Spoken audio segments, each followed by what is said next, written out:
So Sonible released a new plugin that looks promising for podcast editors, content creators, and really anyone who edits dialogue. It's called Prime Vocal, and it combines all the tools a dialogue editor needs. Noise reduction, room reduction, vocal cleanup, spectral balance, and dynamics all in one plugin. It looks good on paper, but let's see how well this thing performs. But first, let's see what Sonible says about Prime Vocal. Here's the webpage for it. Prime Vocal, the intelligent vocal enhancer, studio quality every time. Prime Vocal lets you achieve world-class studio quality vocals regardless of your recording environment.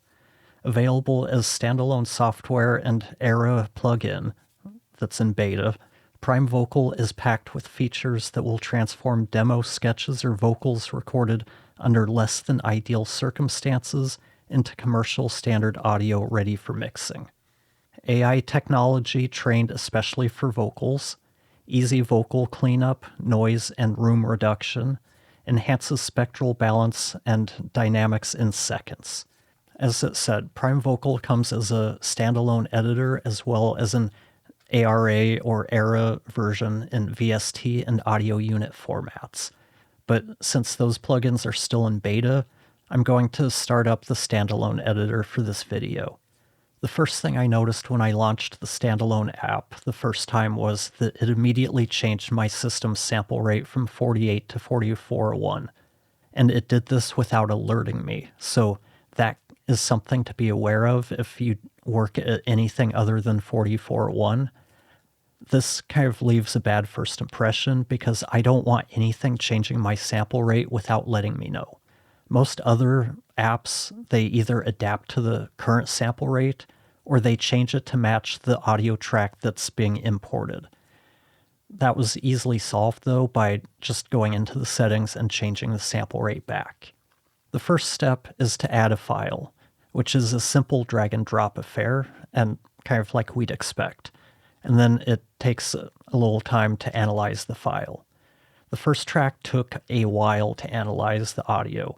I timed it at 1 minute 3 seconds on an audio clip that was 1 minute and 11 seconds long. I can't imagine how long it would take to analyze a 60-minute track from a podcast, so I thought I'd try and see how long it took, and I got this error message. And this tells me right away that as things stand, Prime Vocal is not going to be an option for anyone who works with really long-form content, like hour-long podcasts and stuff like that. So here we've got the GUI. Up at the top, we've got Prime Vocal. Buy now, 30 days left in the trial. We have our playhead controls. We've got a loop button, our timestamp. We've got A and B settings, and then we can save presets. And we have an undo and a redo button. Underneath that, we've got the image of the WAV file. Down in the main section of the screen, we see the WAV file, and then we see kind of a shadow of down below that shows whatever. I'm not sure how to phrase this, but basically, if we are working on our noise reduction, it's going to show the noise reduction in green. Room reduction shows in pink, and so on. Down at the bottom, we have bottom left, we have a reset button. Down at the bottom, we have our 5 modules or controls. We have noise reduction. Control the impact of the noise reduction module, denoising, and crosstalk removal. Then we've got, for each module, we've got a power button. We have a button to enable and disable automation for the noise reduction module. And over here at the bottom right, we can expand or minimize the automation panel. On the right side of each module, we have kind of a settings icon, which shows a frequency window to adjust the relative strength of the noise reduction in different bands. So it's basically a 3-band thing. So it's essentially a multi-band processor, and we have control over the 3 bands. And then we have a solo button, so we can listen to the detected noise signal. The buttons on the side are going to be the same across the board. Our next control is room reduction. Control the impact of the room reduction module, or de-reverberation. We have vocal cleanup. Control the impact of the vocal cleanup module, which tweaks sibilants and plosives. Moving over, we have spectral balance.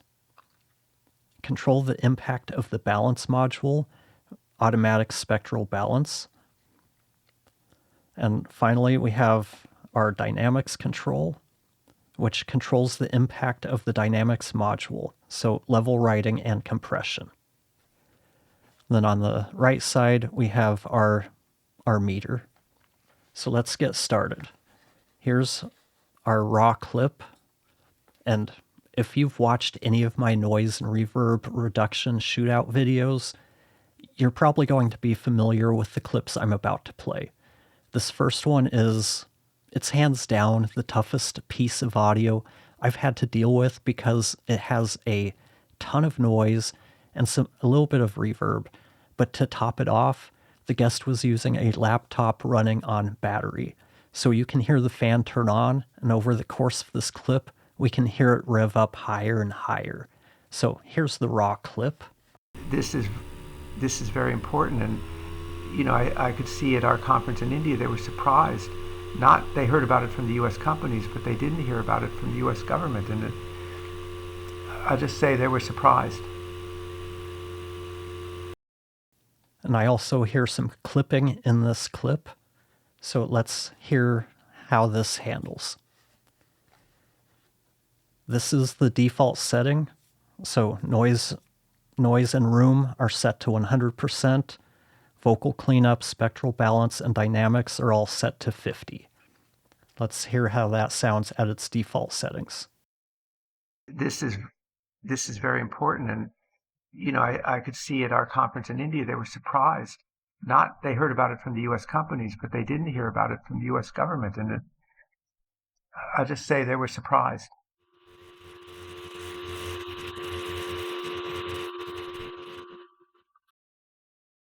So what I'm hearing is that even with the noise reduction at 100%, we're hearing the noise and probably a little bit of resonance or just kind of general artifacts. One other thing that sticks out to me is that it doesn't really do anything for the clipping. And the last thing that I noticed is that it struggles when there is no dialogue. It almost seems like it thinks the noise is actually voice for some reason and is trying to level it up. And since we're already maxed out, there's really not much point in sticking around and tweaking things, because if it's not doing a good job at these settings, we're not going to get anything better. I do want to look at this noise one more time. So basically, if we turn off dynamics, we can see that the noise gets smaller. But I'm really surprised and kind of thrown off as to why it doesn't register this as noise. And let's just play it without the processing. To me, that's just straight noise. It's consistent. This should be one of the easiest things for a noise reduction algorithm to handle, because there's no other sounds here. But for some reason, when we have it turned on, it wants to turn that noise up.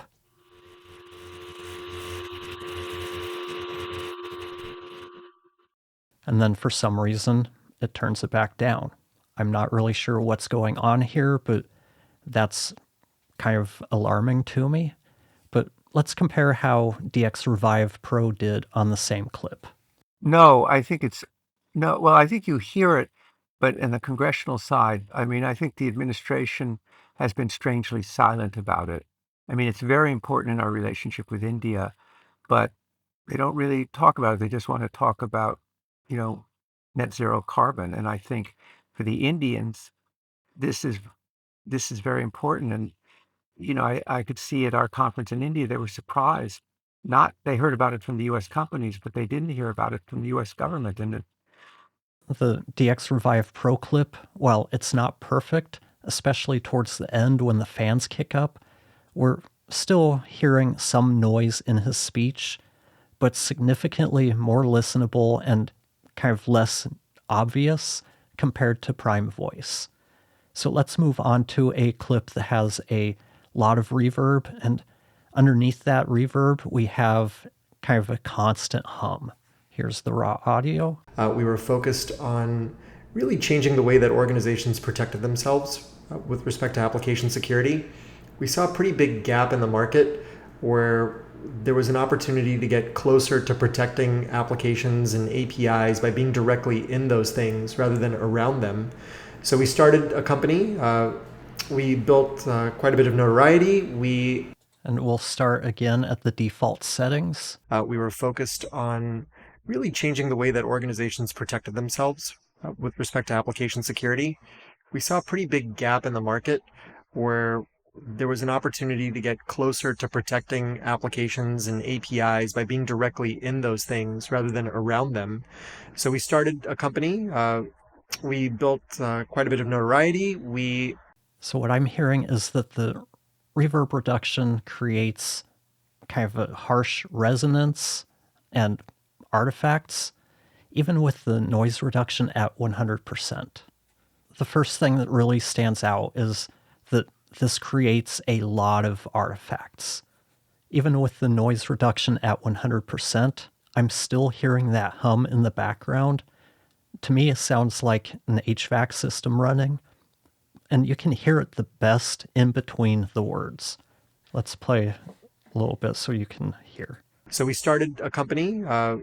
We built. To me, this is just not usable. Let's turn off the noise reduction so we can focus more on the room reduction or the reverb reduction. Really changing the way that organizations protected themselves with respect to application security. Especially on the high-end sounds, there's a lot of artifacts going on with the room reduction.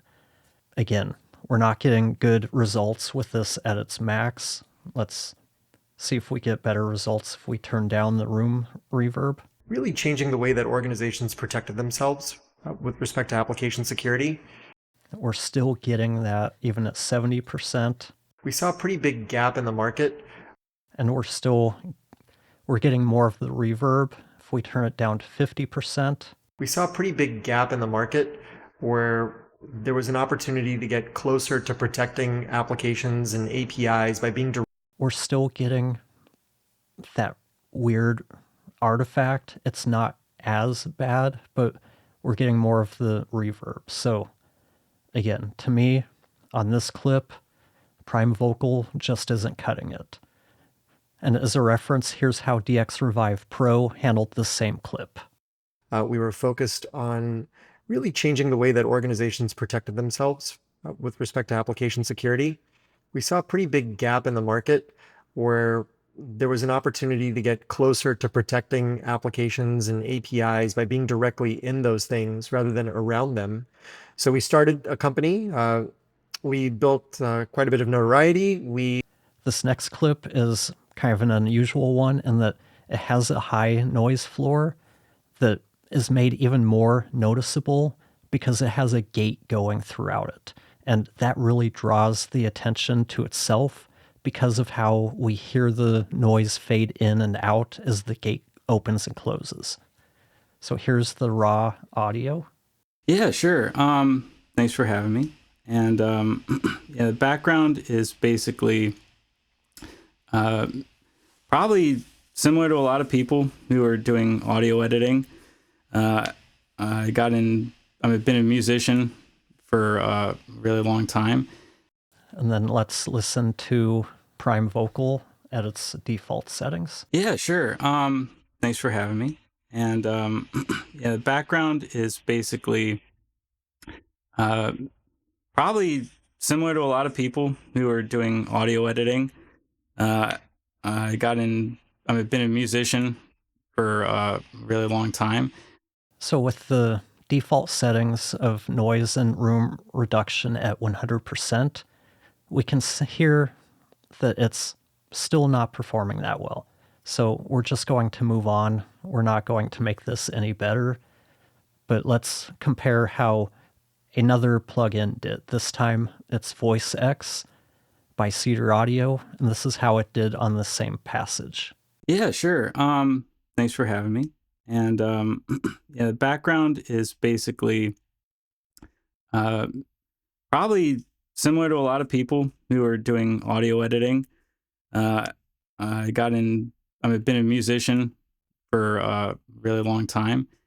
I was surprised at how well VoicEx performed on this particular clip because every other tool struggled with it other than Auphonic, which Auphonic really surprised me with how well it performed on everything I threw at it. If they were to build a plugin version of their noise and reverb reduction, I'd buy that in a heartbeat. It's that much of I was that impressed with it. So for this last clip, we've got a better recording that it doesn't need much work. Maybe some minor reverb reduction and some mouth noise cleanup, but that's about it. So here's the raw clip. Well, the first thing I want to say, though, Brian, is you are not the only person who is dealing with this at all. This is very common, what you're talking about. People who've been in business for decades run into the same issues you're talking about. So it's not a Brian-specific issue that's going on. But pricing, I feel like pricing is always... Then here's how that sounds at its default settings. Well, the first thing I want to say, though, Brian, is you are not the only person who is dealing with this at all. This is very common, what you're talking about. People who've been in business for decades run into the same issues you're talking about. So it's not a Brian-specific issue that's going on. But pricing, I feel like pricing is always... So on this one, it's sounding overprocessed, overbaked. I'm going to guess, because we're not really doing much in terms of compression, that's coming from the room reduction. Let's take the room reduction completely off. The thing I want to say, though, Brian, is yeah, taking the room reduction off makes it sound a whole lot more open. So let's try dialing back the reverb reduction. Let's go to about 50%. The thing I want to say, though, Brian, is you are not the only person who is dealing with this. To me, that's sounding better. One thing that stands out is we can hear that it's not doing anything for mouth noise, which I think is a big miss for a plugin like this. But let's see what we can do with the dynamics, because if we look at this file, we can see that there's some places where she kind of gets a little bit quieter and then louder. So let's dial in our dynamics. Let's go 100%, and even at 100%, we can see that it's more of a compressor. It's not doing a whole lot to bring up, it's not doing any upward expansion. It's just compressing and then adding makeup gain. The thing I want to say, though, Brian, is you are not the only person who is dealing with this at all. This is very common, what you're talking about. People who've been in business for decades run into the same issues you're talking about. So it's not a Brian-specific issue that's going on. But pricing, I feel like pricing is always... And let's see what happens if we turn up the voice cleanup. Let's see if maybe we can get some mouth noise reduction, or see if this only adjusts for sibilants and plosives. And looking at what's highlighted, I'm going to guess it's only working on the sibilants and plosives and not doing anything else. First thing I want to say, though, Brian, is you are not the only person who is dealing with this at all. Okay, it's not doing anything for the mouth noise, and I wish that they did something to prevent the ability for a user to turn it up so much that the de-essing gets so extreme that it makes the person sound like they have a lisp.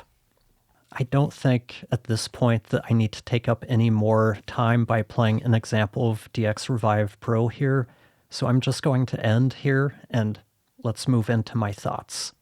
I was really hoping to like this plugin, but there's really nothing about it that allows me to recommend it to anybody.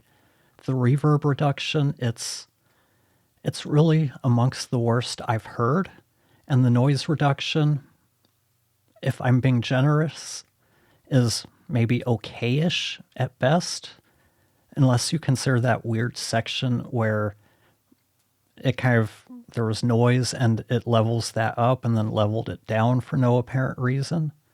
The vocal cleanup, the spectral balance, and dynamics modules were just kind of there. They're usable, but really, who's going to buy this plugin to only use those modules? This has been a really disappointing plugin to try because it is just short of what I recommended to an Isotope rep that I was talking to probably a year ago, sometime between when they put out VIA and before Isotope RX11 came out.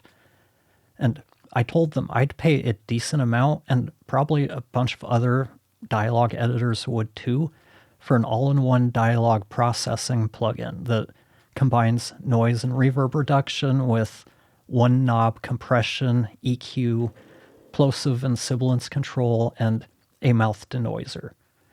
This was oh so close on paper, but so far away in actual use.